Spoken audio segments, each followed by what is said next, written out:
For the fourth episode of Player Picks, we discuss Sam Walsh, the chosen one as I've been calling him over the past 2 years. Although it's been harder to call him the chosen one with Matthew Rao coming along, but I'm thinking we call Rao the prodigy and Sam Walsh got in early, so we'll call him the chosen one. Carlton supporters were super excited for Sam Walsh. They were giving him standing ovations at training before he even played his first game, and he's lived up to the hype. He's been fantastic.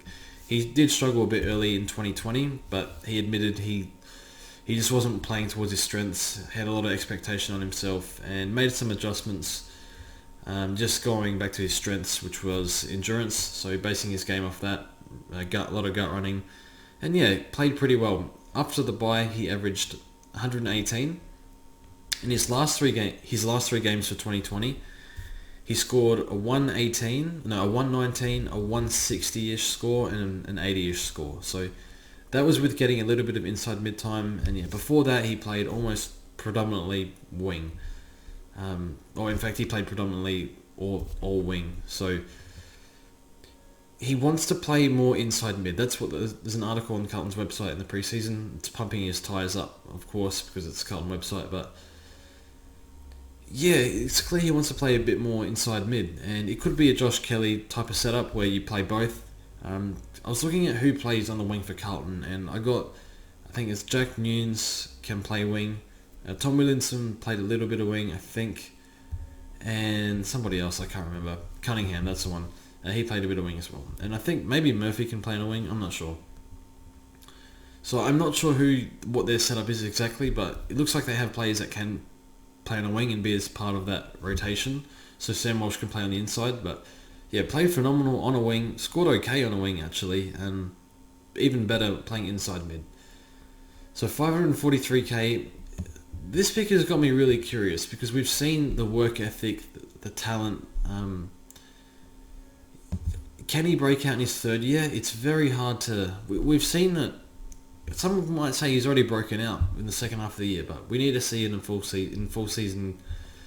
We need to see it over a full season really to know, and also full length games, which actually should help him given his high endurance base.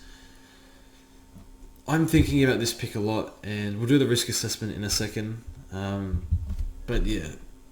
Seeing a little bit of hype for this pick, and it's very hard to pick a guy who needs to take the next step and do it for a full season when we look at our options. Neil, Oliver, the Dogs mids, they have their issues, but they average 115, 120 in their sleep. So also Jack Steele I like as well. Tom Mitchell, if he's healthy, he's had shoulder surgery. A lot of bulletproof options really. But nonetheless, Sam Walsh might provide a bit of value, and you can't put a ceiling on this guy because he could be anything. I think we should get into the risk assessment. Also, fun fact, seems like a good lad. They asked him who his celebrity crush is, and he gave the correct answer, Selena Gomez. So we know he's alright there. So, I used to watch a lot of Wizards of Waverley back in the day for that reason, so I don't know why I'm saying that. Anyway, Sam Walsh, we get into the risk assessment, and as you can see, he doesn't seem like a high-risk pick at all.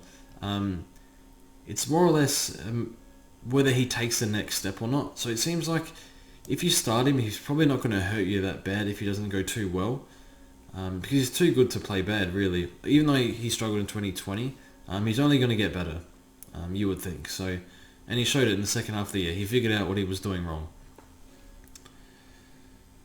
So we'll have a look at this. So job security is fine. Preseason hasn't gone yet.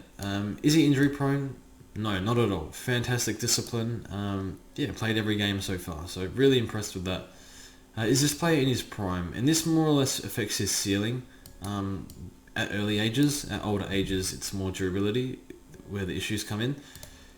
But he'll be, I'm not sure, 20 or 21. So it's quite difficult. Very rarely do we see mid premiums in their second and third years. Although we have seen it. It's just rare. I think Merritt and Oliver, to name two of them. But he's not in his prime, so still he's tracked really well so far. So because it's Sam Walsh, because he's kind of special, wouldn't worry about this too much. But he obviously he's going to be better in his mid-20s, so How good's he going to be this year? Not sure. Does he have a Supercoach friendly role? Well, it'd be pretty bad if he just played wing the whole year. He'd still score okay, but not what we'd want. He'd probably just fall short of what we'd want if he plays pure wing. So it seems like he wants to play inside mid, and they tried him there for a bit at the end of the season. So it looks like he should get some inside mid time and also a little bit of wing time. So that's why I have that as a moderate. And it was a risk for a role change. If they get injuries on the wing, he's probably going to be forced to play there. So yeah, but the downside of the role change isn't too bad because he's shown he can score. Not uber premium in the wing role, but like just sub premium in the wing role. Yeah, and is he a proven scorer? We haven't seen a huge sample size, but yeah, we've seen a little bit, a taste, and what we saw after the bye, 118 average. Any off-field issues that we know of? No. Now this is one thing that could be interesting. Is this player likely to receive multiple tags during the year, and can they deal with them? We haven't really seen Sam Walsh tagged because Paddy Cripps has copped all of it. Tags, I don't think he'll get tagged much. He might get 2 or 3 during the season, but that will affect his overall average, you would think. Because of his high endurance, he might have a chance against taggers, run him down, but taggers usually have pretty big tanks, so I don't think this will be too much of an issue, but something to be aware of. If he gets hot early and people start jumping on him, he might start copping tags. So I'm not sure he's someone I'd jump on, but if you start him and he does well, then great. But yeah, we have to look at the fixture for those tags anyway. Is this player playing in a team expected to lose or not? Well, you'd hope not, given how much Carlton have spent. And strong work ethic off the charts, and point sharing, not really. So really, it is. It's just a matter of fact: is he going to get enough inside mid time? Because it's going to be hard for him not to score when he's in there. He's already shown he can pump out a 160. I think that was the game he scored. He had 21 contested possessions, so just phenomenal stuff.